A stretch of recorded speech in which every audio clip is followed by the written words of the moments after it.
بیچاری کئی روز سے دم توڑ رہی ہے، ڈر ہے خبر بد نہ میرے منہ سے نکل جائے، تقدیر تو مبرم نظر آتی ہے ولیکن پیران کلیسا کی دعا ہے کہ یہ ٹل جائے۔ تو پہلی بات میری ختم ہوئی، عالمی نظام خلافت دنیا کی تقدیر مبرم ہے، ہو کر رہے گی، اس میں کسی صاحب ایمان کو کوئی شک، کوئی شبہ، کوئی ریب نہیں ہونا چاہیے۔ البتہ اس کا اب دوسرا پہلو کیا ہے، اس کا آغاز کہاں سے ہوگا؟ پہلی بات تو یہ، ہمارے بعض لوگوں کے ذہنوں میں، سادہ دل لوگ وہ سمجھتے ہیں کہ پوری دنیا میں ایک ہی دفعہ آ جانی چاہیے، یہ کوئی علاقائی خلافت تو نہیں ہو سکتی، خلافت تو عالمی ہوتی ہے۔ ان سے میں کہتا ہوں عالمی خلافت کب تھی جناب؟ یہ تو نہ خلافت راشدہ میں عالمی تھی، کیا ہندوستان شامل تھا اس میں؟ کیا چین شامل تھا؟ کیا یورپ شامل تھا؟ اور پھر جو خلافت کے نام سے جو ملوکیت چلی ہے وہ بھی صرف آپ دور بنو امیہ میں کہہ سکتے ہیں کہ وہ پورا عالم اسلام کم سے کم اس کے تحت تھا۔ بعد میں خلافت عباس، بنو عباس میں اور فاطمیین کی خلافت میں اور آل عثمان جو ہیں آٹومان ٹرکس کی خلافت میں ٹکڑے تھے، حصے بکھرے تھے، کوئی مانتا تھا کوئی نہیں مانتا تھا۔ اور سب سے بڑی بات یہ، اگر ایک دم پوری دنیا پر خلافت قائم ہو سکتی تو حضور کے دست مبارک سے ہوتی، لیکن نہیں ہوئی۔ نتیجہ کیا نکلا؟ ایک ملک میں حضور نے قائم کر دی، جزیرہ نما عرب،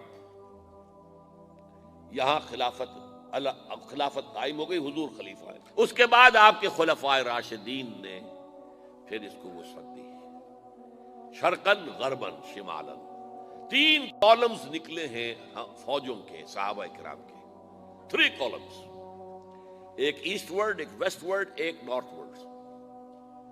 ایک عراق کو فتح کرتے ہوئے ایران میں پہنچ گیا، خراسان تک چلا گیا، ایک شام کو فتح کرتے ہوئے اور پھر سینائی پیننسولا سے ہو کر افریقہ میں داخل ہوا اور اٹلانٹک تک پہنچ گیا، تیسرا سیدھا شمال میں گیا، لیکن یہ زیادہ دور نہیں جا سکتا تھا، کوکیشین ماؤنٹینز آ گئے، کوہ قاف، اس زمانے میں تو یہ یوں سمجھیے کہ امپیسیبل تھا نا، کوہ قاف، لہذا وہاں آ کر رک گیا بابا۔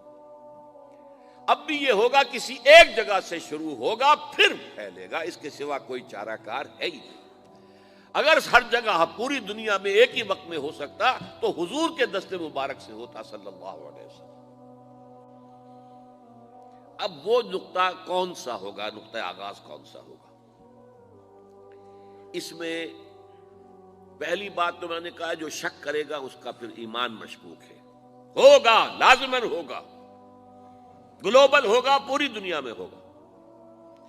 کہاں سے شروع ہوگا اس میں آپ اختلاف کر سکتے ہیں، لیکن مجھے تو 2 حدیثیں تو ملی ہیں جن سے یہ اندازہ ہوتا ہے کہ یہ اس مشرقی خطے سے ہوگا، عرب کے مشرق کی جانب کسی ملک سے ہوگا، کسی خطے سے ہوگا۔ وہ حدیثیں بھی اب آپ پڑھ لیجیے پہلے، پھر میں کہہ رہا ہوں یہ خزانہ ہے جو ہم نے آپ کی خدمت میں پیش کیا ہے، کاش کہ آپ اس کی قدر کر سکیں، یہ حدیثیں آپ کو ازبر ہو جائیں، یاد ہو جائیں، لوح قلب پر نقش ہو جائیں۔ ہندوستان اور خراسان یعنی موجودہ افغانستان کا ذکر،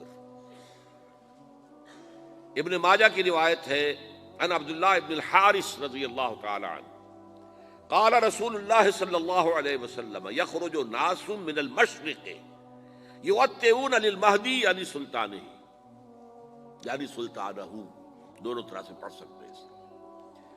حضرت عبداللہ ابن حارث فرماتے ہیں رضی اللہ تعالی عنہ کہ حضور نے ارشاد فرمایا، مشرق کی طرف سے وہ فوجیں نکلیں گی، لوگ آئیں گے جو عرب میں مہدی کی حکومت قائم کریں گے۔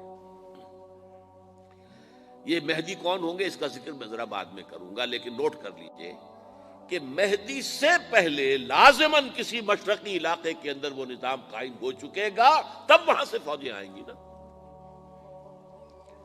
یہ مشرق کون سا ہے؟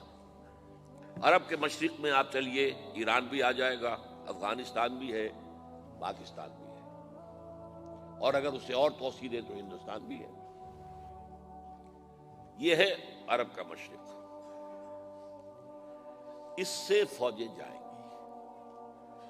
اس کا کیا مطلب ہے کہ اس میں سے کسی جگہ پر نظام خلافت پہلے قائم ہو جائے گا، تاکہ وہاں سے فوجیں جائیں گی جو جزیرہ نما عرب میں حضرت مہدی کی حکومت کو قائم کریں گی۔ اب دوسری حدیث سنیے، یہ سنن ابن ماجہ کی حدیث تھی جو میں نے آپ کو سنائی، آپ نے پڑھی۔ دوسری، عن ابی ہریرہ رضی اللہ تعالی عنہ، یہ ترمذی شریف کی روایت ہے، قال قال رسول اللہ صلی اللہ علیہ وسلم یخرج من خراسان رایات سود لا يردها شیء حتی تنصب بإیلیا۔ خراسان کے علاقے سے سیاہ جھنڈے لے کر فوجیں آئیں گی، ان کا رخ کوئی موڑ نہیں سکے گا، ان کو پیچھے پھیر نہیں سکیں گے کوئی بھی، یہاں تک کہ وہ یروشلم میں جا کر جھنڈے نصب کر دیں گے۔ ایلیا حضور کے زمانے میں یروشلم کو کہتے تھے۔